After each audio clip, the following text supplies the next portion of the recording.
துதிப்போர்க்கு வல்வினை போம் துன்பம் போம், நெஞ்சில் பதிப்போர்க்கு செல்வம் பலித்து கதி தோங்கும், நிஷ்டையும் கை கூடும் நீ மலருள் கந்த சஷ்டி கவசம் தனை,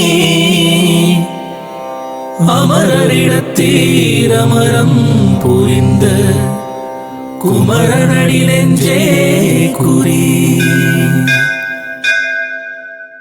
சஷ்டியை நோக்க சரவண பவனா சிஷ்டர் குதவும் செங்கதிர் வேலோன் பாதம் இரண்டில் பன்மணி சதங்கை கீதம் பாட கிண்கிணியாட, மையல் நடனம் செய்யும் மயில் வாகனார் கையில் வேளால் என்னை காக்க வென்று வந்து வர வர வேலாயுதனார் வருக வருக வருக மயிலோன் வருக.